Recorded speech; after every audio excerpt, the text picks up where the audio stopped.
So today's lesson is going to be on figurative language. We've started talking a little bit about figurative language. We've talked about metaphors and similes, and we're going to go over those some more today to get some extra practice. So examples of figurative language are similes, idioms, and metaphors. Again, it's similes, idioms, and metaphors, and all of these are examples of figurative language. By the end of this lesson, you will be able to identify three types of figurative language. You'll be able to identify a metaphor, that's one type of figurative language. You will be able to identify a simile, that's another type of figurative language. And finally, you'll also be able to identify an idiom, that is the final type of figurative language. So all three of these are examples of figurative language that we may come across whenever we are reading. As readers, it's really important for us to understand these different types of figurative language that the author is making. Also, we could become stronger writers if we include these types of figurative language in our writing. So what's a simile? Similes are sentences that compare two unlike objects by using the words like or as. An example, the girl's hair is as yellow as the sun. Or the boy runs like a rabbit. The girl's hair is not actually the sun, but we are comparing her yellow hair, so her hair is so bright, it's similar to the sun. Here's our sun. Also, the boy runs like a rabbit. So what do you think that means? Rabbits typically run pretty quickly and very fast if you've seen one. And so the boy running like a rabbit, it just means that he runs very quickly. So in both of these, we are using the words either like or as. So a simile is always using the word like or as. Next is an idiom. An idiom is just simply a sentence that can't be understood by the meanings of their separate words. So if you separate the words in the sentence, it doesn't really make any sense. But when you put it together, you have just kind of an interesting expression. So one example that we have here is, I'm in hot water with my mom. You're not literally inside of hot boiling water. But if you're in hot water with your mom, or if you're in hot water with anyone, here's our example of a picture right here. If you're in hot water with someone, that means that you're in trouble. You're in big trouble. So you could be in hot water with Ms. Lewis if you are being disruptive in class.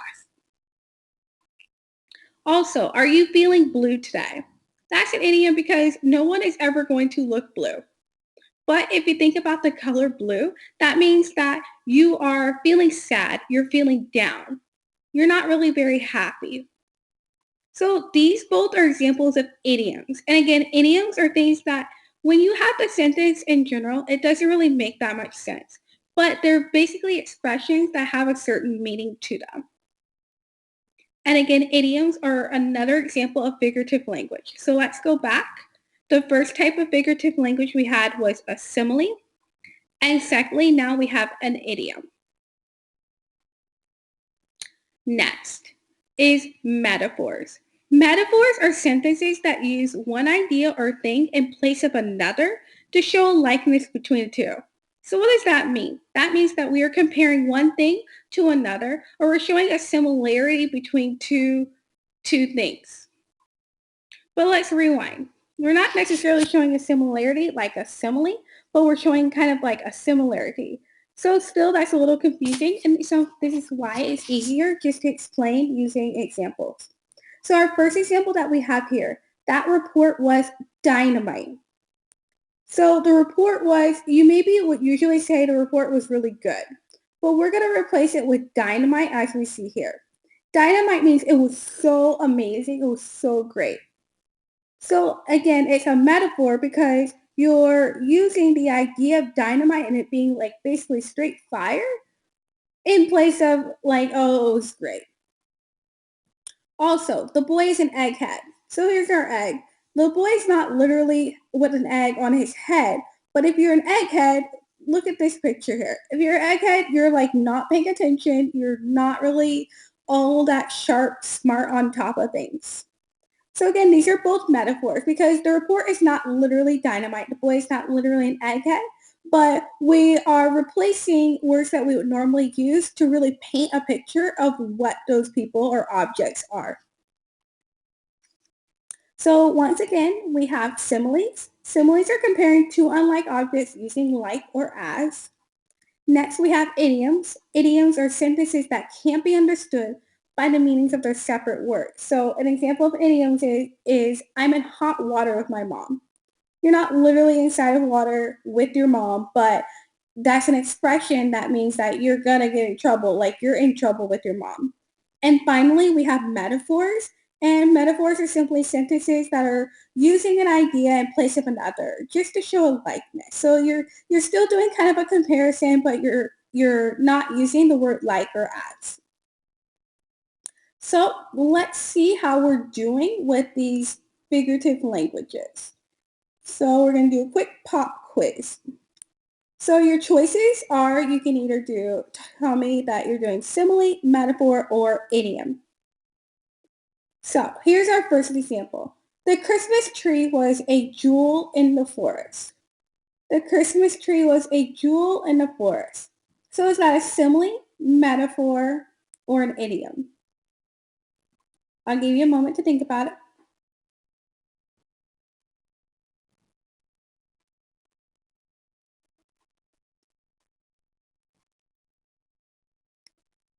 So if you guessed metaphor, you are correct. The Christmas tree was a jewel in the forest. The Christmas tree is not literally a jewel sparkling in the forest, but it really stood out in the forest. So this is a metaphor because we're calling it a jewel even though it's not actually a jewel.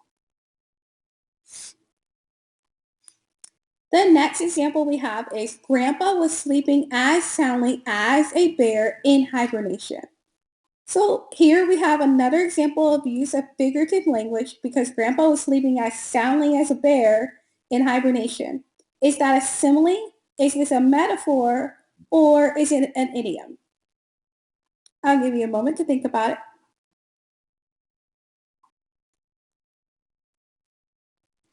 So this is a simile. The reason why it's a simile is it's using the word as. It is comparing Grandpa sleeping soundly to a bear in hibernation. So grandpa sleeping and bear in hibernation are the two things being compared.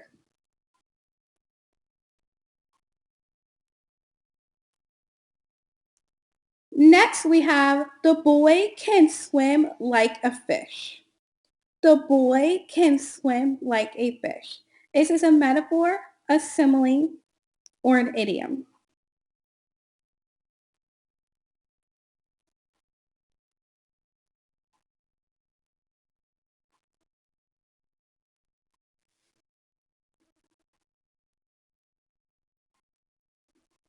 So this is a simile because you're comparing the boy swimming and to a fish. So the boy can swim like a fish. You're comparing the way that he swims to the way that a fish swims. And we have the word like right here, which I didn't highlight, but we have the word like, and that shows that it's a simile. Remember that a simile uses the word like or as. Our next example, the lady was a songbird. The lady was a songbird, and a songbird is just simply a type of bird. So the lady was a songbird. Is that a simile, metaphor, or an idiom? So this is a metaphor. The reason that it's a metaphor is the lady's not actually a songbird, but we're not going to say that she sang a lot or she was just like a bird. We're just going to call her a songbird. So this is a metaphor. Next, the old lady was moving like a snail. Is this a simile, metaphor,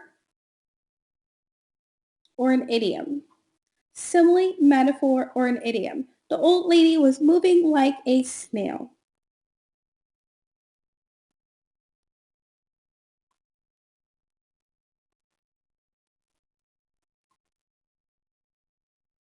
So if you guess simile, you are correct. It is a simile because it uses the word like and it's comparing the way that the old lady moves to a snail. So basically, she moves so slow, just like a snail. And again, the key word that we have here is the word like, and a simile is always going to use either the word like or as. Next, Steve was a leaping frog as he jumped the brook. Now, please do not be tricked by this one. Steve was a leaping frog as he jumped the brook. And a brook is simply a small little river. It's just a small body of water. Again, a brook is a small body of water.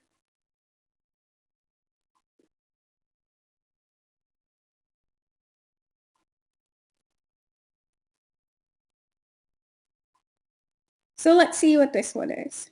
This one is actually a metaphor. We're saying that he was a leaping frog as he jumped the brook. This word as is here to trick you.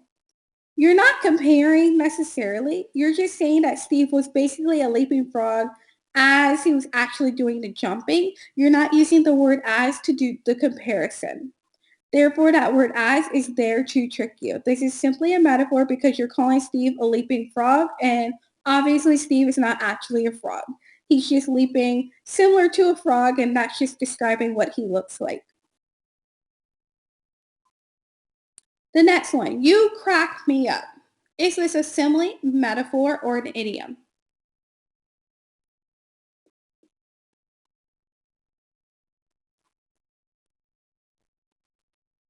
So you crack me up is an idiom. This is basically an expression. You're not actually cracking me up. And if you look at these words separately, they don't really make sense. You crack me up, like that just doesn't really make sense. But this is an expression that means that you make me laugh. You're really, really funny. And so therefore, this is an idiom. You can think of idioms as expressions where the words don't actually make sense, but we know that they have a separate meaning when you put all of these words together. The next example that we have is I'm in the doghouse. So is this a simile, a metaphor, or an idiom?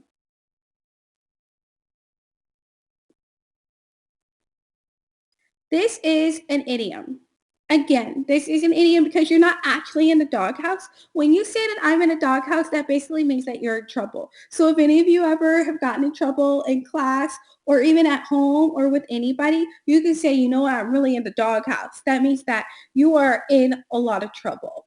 But you're not literally outside with the dog in trouble.